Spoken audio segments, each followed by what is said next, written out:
I have to make a front door latch for a front door that I'm building for a client. And in the process of creating the latch and trying to film it, I got a little carried away with the creative process of the latch because it was all up here. I didn't design anything on paper, so I got really kind of focused on building as opposed to filming. So let me bring you up to speed real quick. Okay, so I am using a 1 3/4" square tubing, and this is just a sample piece because I didn't want to mess up my door. It's going to be two-sided. Railroad spikes are going to go on both sides. The idea is that when you slide it open, you open your door and it'll automatically close back again. Well, I've got everything dialed in to that point. So the spring mechanism works really well. And as you can see, it operates the back side of the door.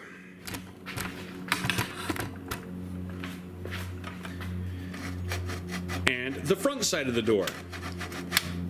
Let's take a peek on the inside. It's actually a really simple system, and I'm going to show you how I did it. But to show you how I got to this point, we're going to rewind some things real quick.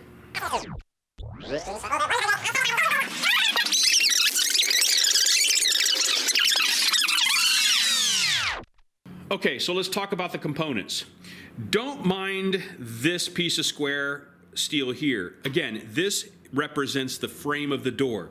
Yours may be different, all right? What you need to pay attention to is this piece here. Now, this is a 1" by 1" square piece of steel that has an 0.95 thickness. Then I'm using a piece of solid 3/4" steel because those two slide into each other really nicely. Now what you have to decide is you have to decide how much play that you're going to use in your door. What I realized is most doors have about a 1/2 inch of the striker piece that is actually sitting out of the door. Now you want this to hit the door and move in, so if your door is swinging in, you want that to hit and it'll go into the hole. The 3/4 slides into the 1", leaving about a 1/2 inch exposed. That hole lines up with the end of the slot, so that when there is a rod that is stuck into here, and I'm using a 1/4" piece of steel, a 1/4" round rod,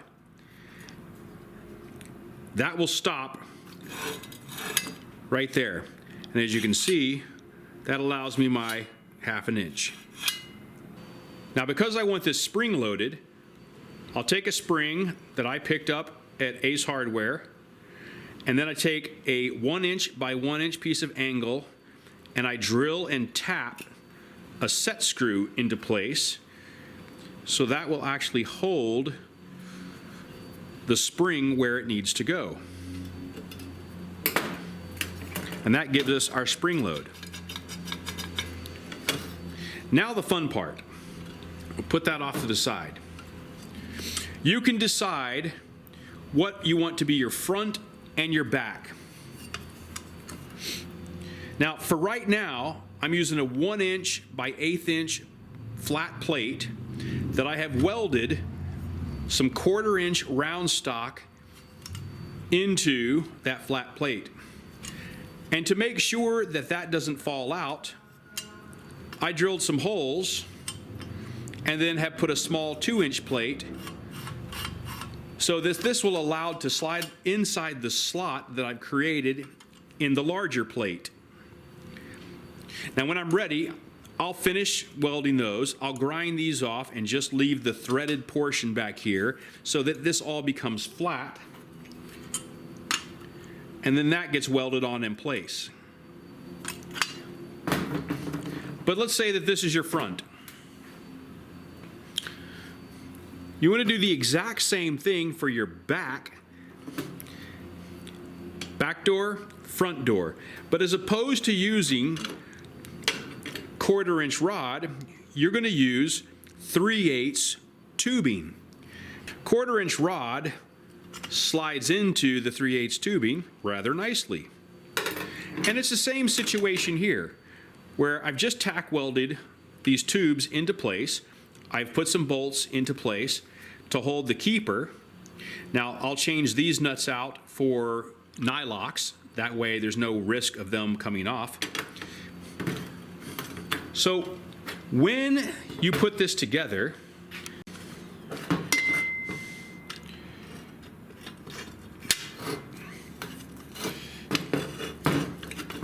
so now your front plate has gone through your keeper, and there is your spring load. Now I will screw that into the frame just like I have done for this one. And all you do is match these to here.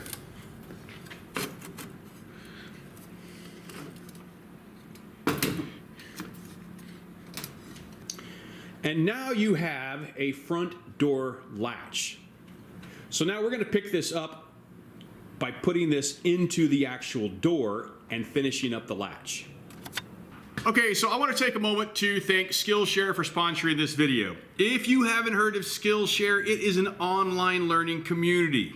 Skillshare literally has thousands of videos to choose from. So if you have a creative urge or you're trying to start a business, then check out Skillshare and all the classes that they offer. It will help you take the next step. And regardless of whether you're trying to learn new skills or expand on the skills you have already, Skillshare has a class for you. As you may or may not know, I do most of my sales online. So it's extremely important for me to have a huge online presence so I can put my products out there in front of the people who want to buy them.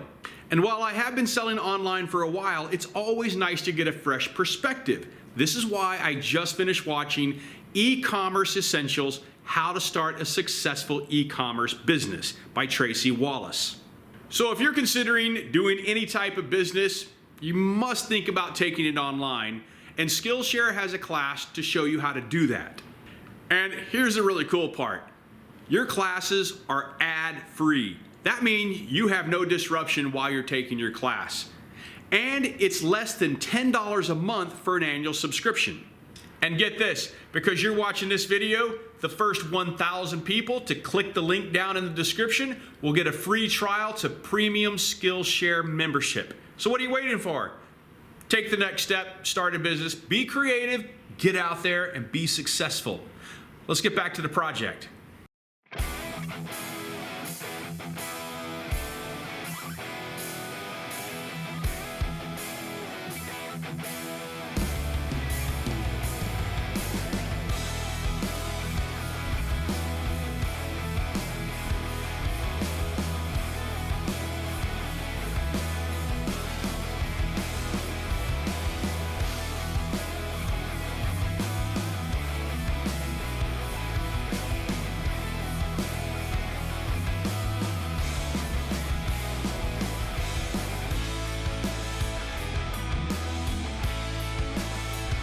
So I'm going to use my Dremel and some burring bits to kind of carve out and clean up that edge.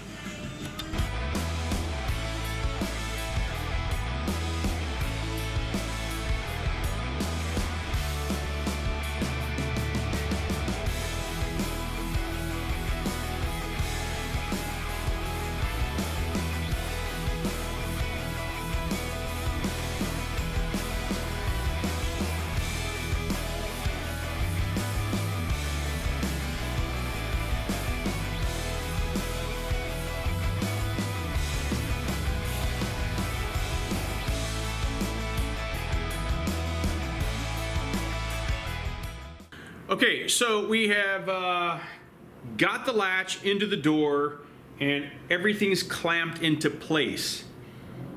This is the part that I would usually edit out as I stand here and stare at this thing for about 15 to 20 minutes, making sure that I've covered all my bases before I start to weld things in place. I am notorious for doing things and then having to redo things. So I'm hoping, fingers crossed, that that won't have to happen. The front plate and the back plate I'm screwing on. And someone is racing up and down the streets here in front of my shop. There you go. There you go. Yeah. Get it. Get it. All right. So the front plate and the back plate, I'm going to screw on. That way, if we ever have to fix it, I can take parts away. I can take it apart. So here I go. Let's get this thing welded and hope it works. All right, so as I was standing here looking at this, I realized that I can't get my spring in because I put this brace in. Now, I only tack welded it in, so my thought is to maybe just cut out a groove, that way I can slot it in. Now, if I take this out, this pin will fall out and then I can shove the spring up in there. But the idea was that I didn't want to have to take everything off.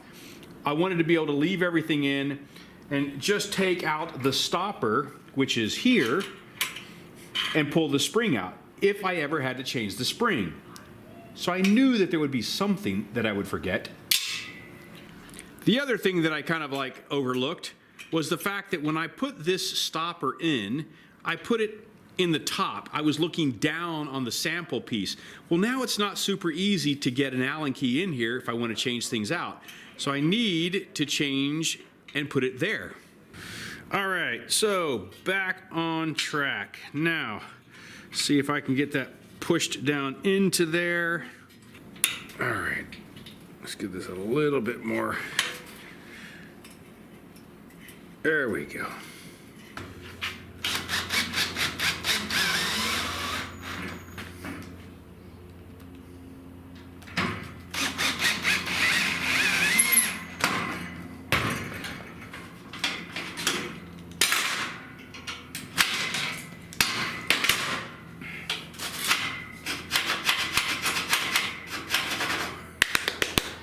Yeah.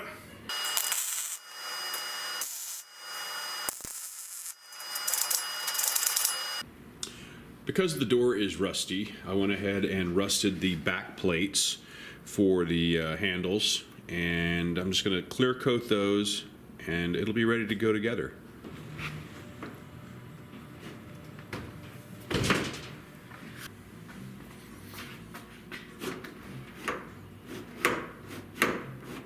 Thanks for taking the time to watch this video. It is greatly appreciated. And I'd like to give a huge shout out to my Patreon supporters, Judy Clothier, Funkiss Artistic Creations, Barry and Marlene Rush, and John Luddington. We'll see you in the next video. But in order to do that, we're gonna turn back time. I felt very Jack Black there for a second. Yeah, baby. No, that was very Austin Powers now. Okay, class is off.